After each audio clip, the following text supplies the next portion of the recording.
Olá novamente, então, dando sequência à matéria de processo penal, continuando aqui a ver as questões relativas ao inquérito, né? Ainda falando sobre o inquérito, então a gente tem que analisar qual é a necessidade de acompanhamento de advogado no inquérito policial. Então, é preciso, então, ter um advogado acompanhando, né, no inquérito policial, né? Tem ali com a Lei 13.245 de 2016, que foi a lei que alterou o Estatuto da OAB, que a partir de agora, então, é exigido, né, a presença do advogado no inquérito policial também, no interrogatório realizado no inquérito policial. Embora, claro, o advogado não possa fazer perguntas, como ele pode, por exemplo, durante o processo penal. Aqui ele só pode acompanhar o seu cliente, né? Ele vai lá, acompanha, orienta, mas ele não pode intervir, ele não pode fazer perguntas. Ainda em relação ao inquérito, né? A incomunicabilidade do preso. A gente tem uma possibilidade de manter esse preso incomunicável, né? Por algum motivo, se ele tiver causado algum constrangimento na delegacia, se for um crime de muita gravidade, eu posso manter esse preso incomunicável, né? Mas lembrando que é uma medida excepcional e eu posso mantê-lo incomunicável pelo prazo máximo de 3 dias, tá? E essa incomunicabilidade, ela não se estende ao advogado, tá? O advogado pode encontrar o seu cliente a qualquer hora do dia ou da noite, mesmo ele estando incomunicável, tá? Em relação à conclusão do inquérito, né? Qual que é a regra? Qual que é o prazo para concluir o inquérito? Em regra, quando a gente tem um acusado que está preso, né, então a gente tem, ele está se tratando de um réu preso, a gente tem o prazo de 10 dias, tá?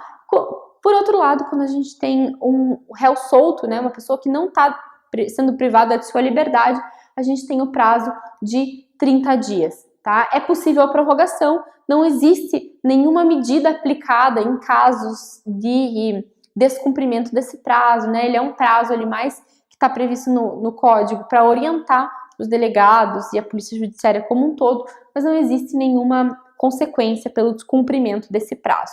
Mas tem que saber que o prazo para réu preso é de 10 dias e o prazo para concluir o inquérito em réu solto é de 30 dias, tá? Existem também alguns prazos diferenciados, dependendo ali das legislações especiais.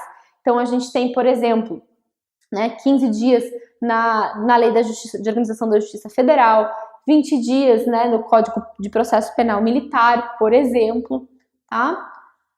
Também na Lei de Drogas, essa aqui é importante, né? A Lei de Drogas sempre cai em concurso, sempre cai em prova, né? O artigo 51 da Lei de Drogas diz lá que o indiciado preso tem que, no caso de indiciado preso, o prazo é de 30 dias para concluir o inquérito e no caso de indiciado solto, 90 dias para concluir o inquérito. Então, no caso da Lei de Drogas, é um prazo um pouco mais elastecido, tá? E em relação aos prazos também de crimes hediondos, né? A gente tem aqui prisão, por exemplo, dos crimes hediondos, que é de 30 dias, né?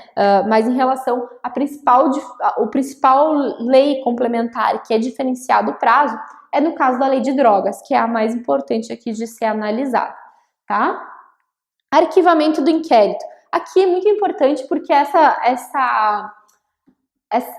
questão sofreu uma alteração a partir da edição do pacote anticrime, né? Então a gente tem aqui uma modificação da legislação processual penal. Como que era antes, né? Antes o delegado relatava o inquérito, né? Ou opinava lá, basicamente ele relatava, né? Ele fazia o relatório e encaminhava para o Ministério Público. O Ministério Público opinava sobre o arquivamento, pedia o arquivamento ou não do inquérito, né? Então ele pedia lá o arquivamento ou ele oferecia denúncia. Era assim que funcionava até então, né? Mas quem decidia sobre esse arquivamento era o juiz. Era ele que arquivava o inquérito ou não, tá? Era assim que funcionava até a vinda do pacote anticrime na nossa legislação. Como que funciona agora? Agora a gente não tem mais a participação desse sujeito aqui, do juiz, a gente não tem mais a interferência do juiz no arquivamento do inquérito. Agora é um ato que está diretamente relacionado entre o delegado de polícia e o Ministério Público. Então, antes era assim, né? Agora, como que funciona? O delegado relata, encaminha para o Ministério Público, tá? E o próprio promotor de justiça, o próprio órgão do Ministério Público é quem vai fazer esse arquivamento, tá? Ele faz o arquivamento e daí ele encaminha para a instância superior do MP, né? Então, lá o segundo grau do Ministério Público, que é o procurador de justiça, né? Para homologação, tá? Para homologar. Então vejam que não tem mais a participação aqui do juiz, né? O juiz agora ele não participa mais dessa ideia do arquivamento do inquérito, tá? Então isso é bem importante porque isso modificou após o pacote anticrime, né? E caso a vítima queira recorrer dessa decisão aqui de arquivamento, né? Então o MP arquivou lá, ele tem 30 dias para recorrer para essa instância aqui do segundo grau do Ministério Público. Tá? Então é assim que funciona a partir do pacote anticrime o arquivamento do inquérito policial. A partir de agora a gente tem essa modificação aí do pacote anticrime.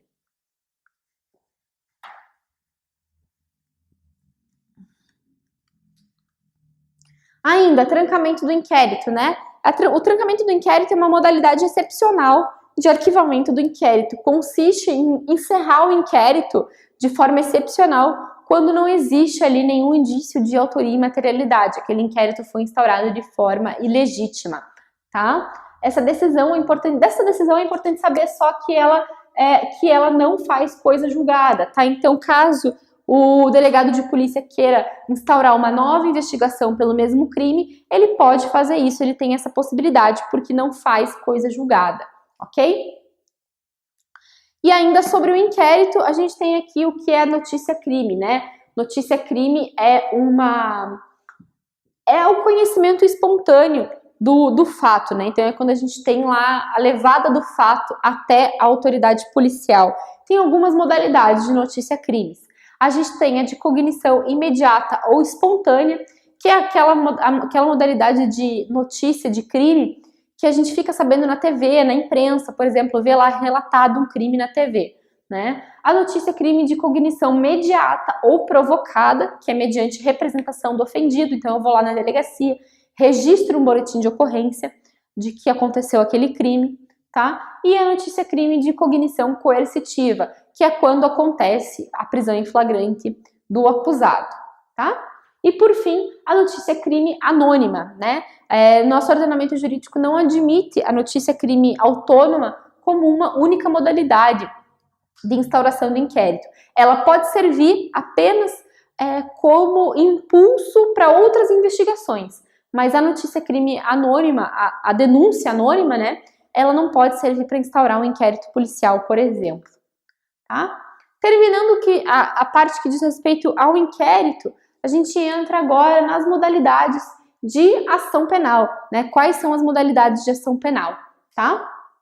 Então, a ação penal é um instrumento que dá início ao processo penal propriamente dito, né? Através do qual o Estado exerce o seu poder de punir.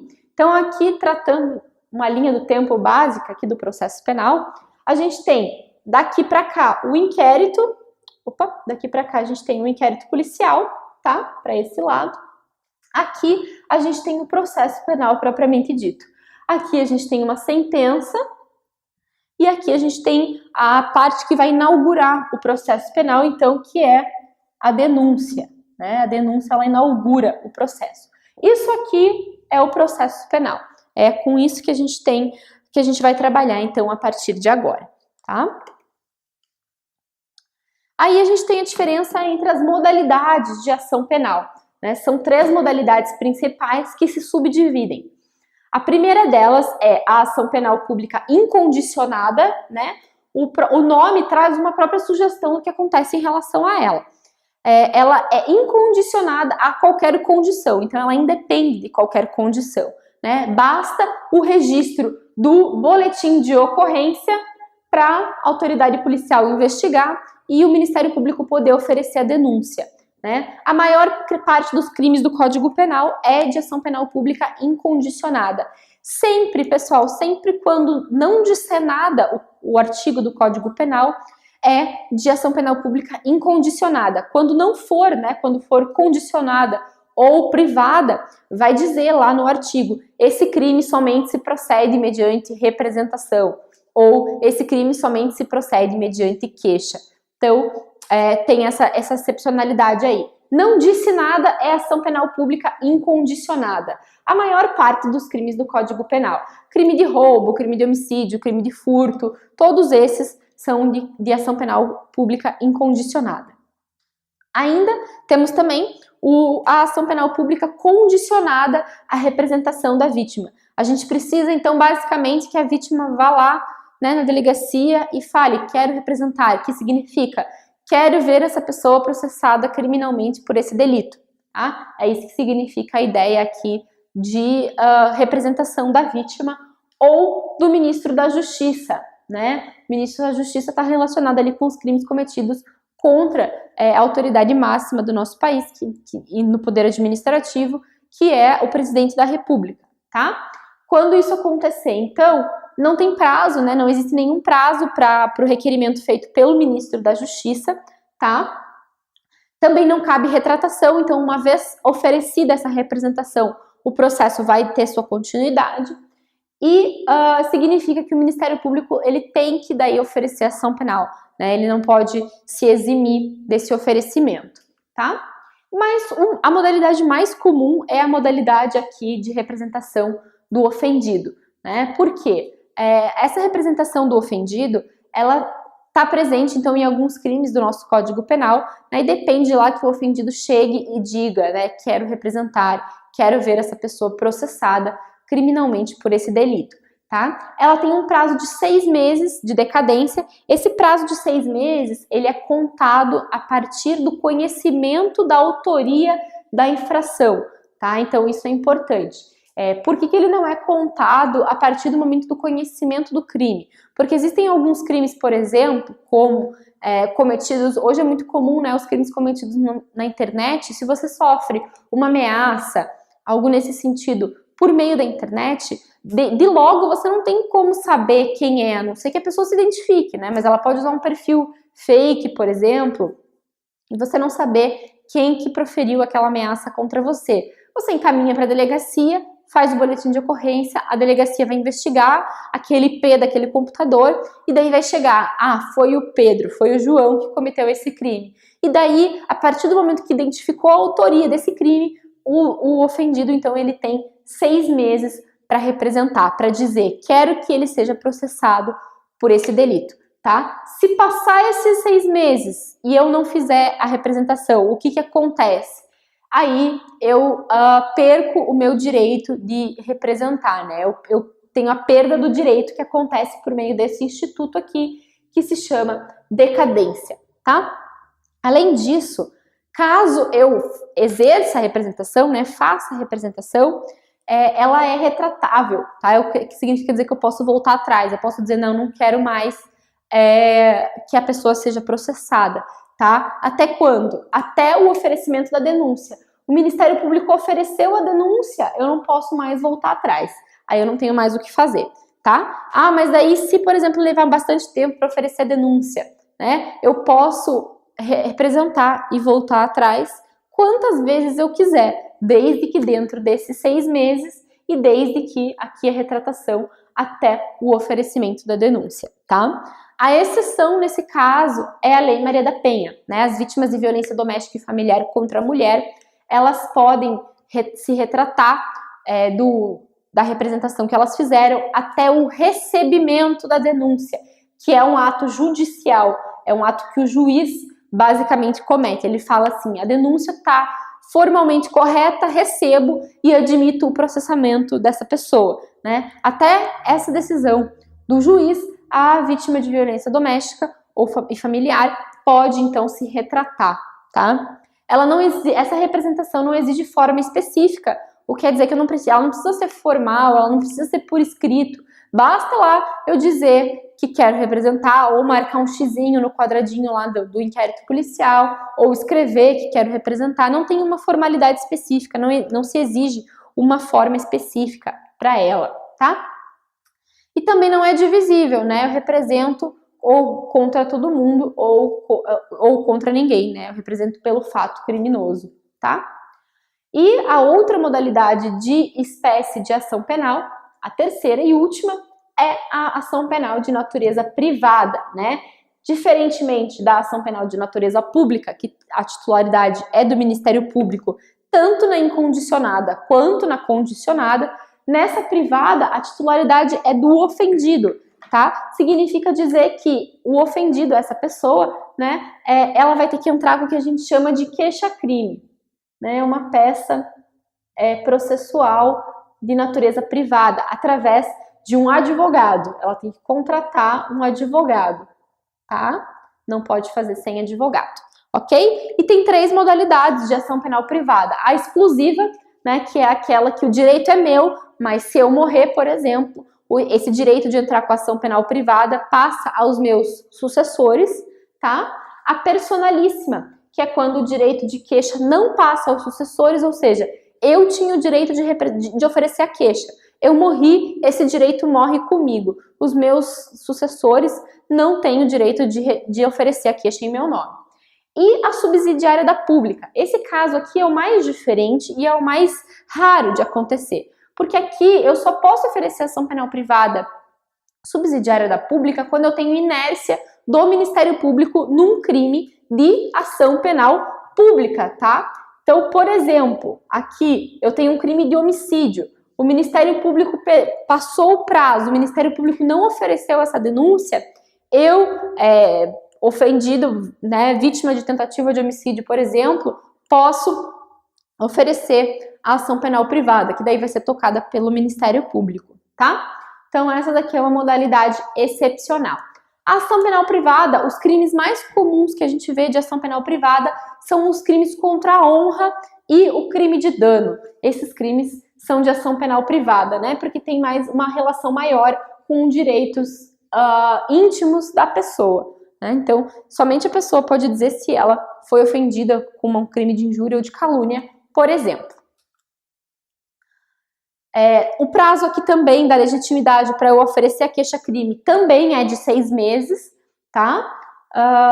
Passou esse prazo, também eu perco esse direito, esse meu direito ele decai e eu perco a possibilidade de oferecer essa queixa-crime, tá bem?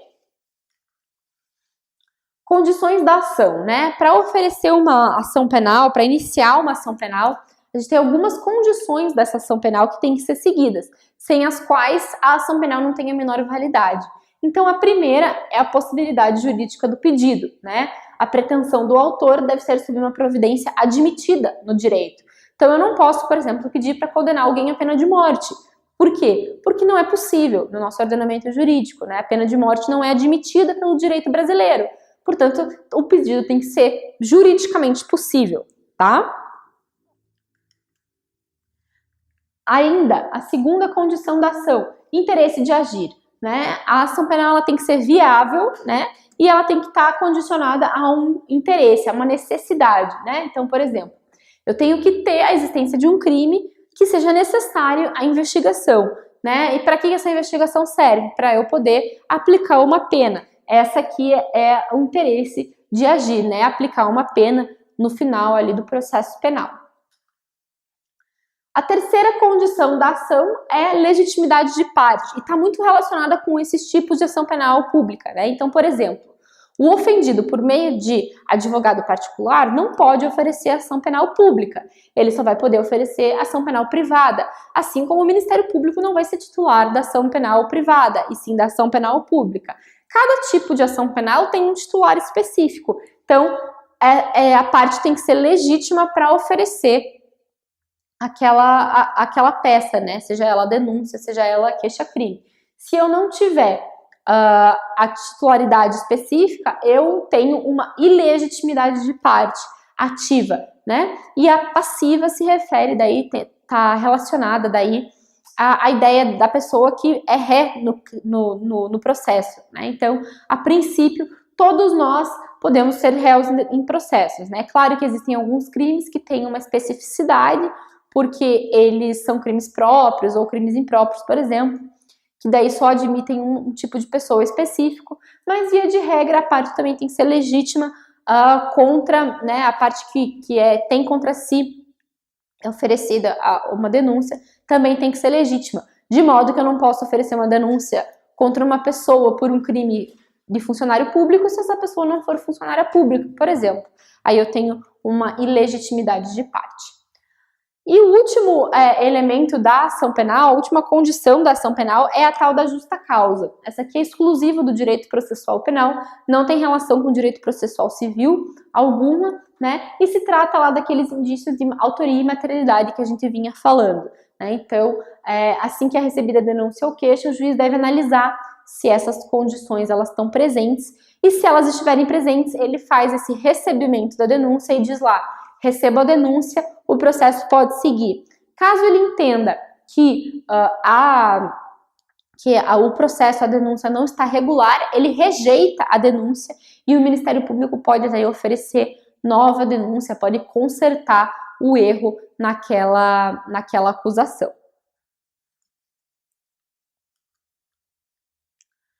Características, então, da ação penal, né? A ação penal, ela pode ser de natureza, ação penal pública, então ela é de titularidade do Ministério Público, e da mesma forma que o inquérito, ela é obrigatória, oficialidade, então não pode se eximir de apresentar a ação penal, ela é também indisponível, né? Ele não pode dizer não vou oferecer ação penal, e é indivisível, né? Via de regra, né? Então você tem 2 ou 3 réus ali, todos eles são processados conjuntamente, não se separam, pelo menos de forma inicial, né? A ação privada, por sua vez, titularidade do ofendido, aí sim ela tem essa ideia aqui de oportunidade e disponibilidade, né? Então, se eu não quiser oferecer ação penal privada, eu não preciso, né? É um critério meu que sou ofendida ali do crime. Eu que vou fazer esse julgamento se a ação penal deve ou não deve ser oferecida.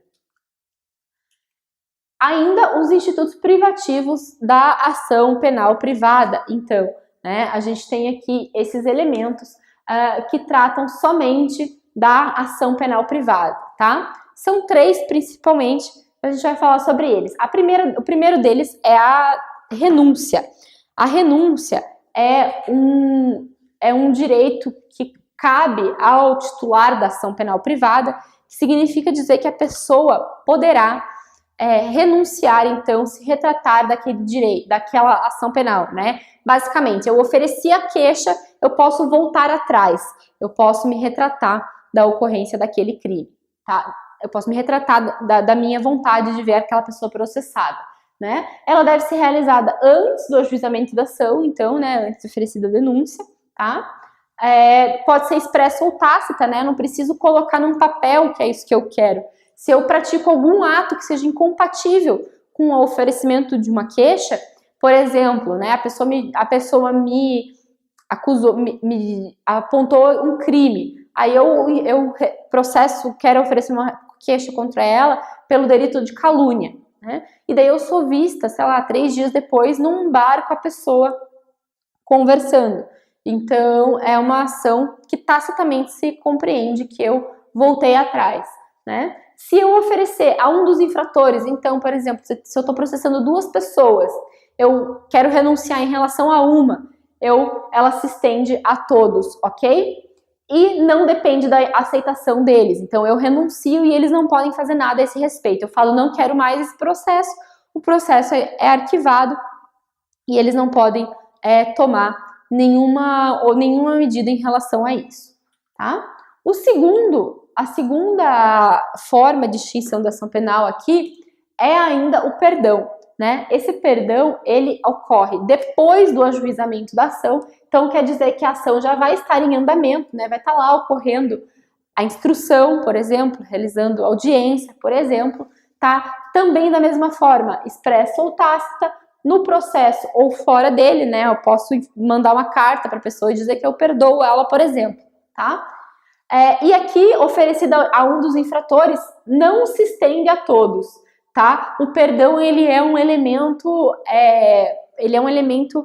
personalíssimo. Então, se eu perdoo o fulano, eu não preciso perdoar o outro, tá? Diferente da renúncia, que eu tenho que renunciar em relação a todos, aqui eu não tenho que perdoar todos eles, tá? Porque ele pode ter relação com características pessoais de cada um dos acusados, que nada tem relação com o outro, por exemplo, tá? E depende da aceitação da outra pessoa. Então, se eu falo, João, perdoo você pela prática do crime de calúnia, e ele fala, não quero ser perdoado, agora eu quero provar que eu sou inocente. Isso pode acontecer também, tá? Então, tem essa possibilidade aí. E se um dos infratores não aceitar, né, se eu perdoo os dois, e, por exemplo, só o João não aceita, eu tô lá processando o Pedro e o João, né? Eu perdoei os dois, tá? Aí o João não aceita o meu perdão. O meu processo, a minha ação, segue só em relação a ele, não prejudica o direito de perdão do Pedro, tá? Eu posso conseguir o processo somente em relação a um deles. E o último dos elementos da ação penal privada é a tal da perempção. A perempção, ela funciona como uma penalidade, né? É uma penalidade que é imposta pro titular da ação penal porque não cuidou da sua ação penal, ficou sem dar nenhuma movimentação nela por um período mais de 30 dias seguido, né? Então, se tem lá uma ação penal oferecida uma queixa e eu que sou titular, sou o ofendido, né? Sou a vítima, deixo de movimentar essa ação por mais de 30 dias, essa perempção é aplicada aí como uma forma de penalidade, tá? Caso faleça, né, o titular da ação penal, aí os seus sucessores têm que ir lá em juízo no prazo de 60 dias, regularizar, né, a ação penal para dar seguimento se quiserem. Senão, também daí vai ser extinta a ação dentro do prazo estabelecido. E por fim, ainda em relação à ação penal, para encerrar esse tópico, falamos sobre os requisitos da denúncia. Então, oferecido lá, concluído o inquérito, encaminhei para o Ministério Público. O Ministério Público vai oferecer essa peça inicial que se chama de denúncia. E aqui os requisitos não são só da denúncia, tá? São da denúncia e da queixa, né? Que é a peça oferecida pelo ofendido nos casos de ação penal privada, tá? Então, quais são os requisitos da denúncia e da queixa? Exposição de todo o fato criminoso com todas as suas circunstâncias. Então, não basta o Ministério Público ou a vítima, por exemplo, narrarem ele cometeu o crime descrito no artigo 121 do Código Penal.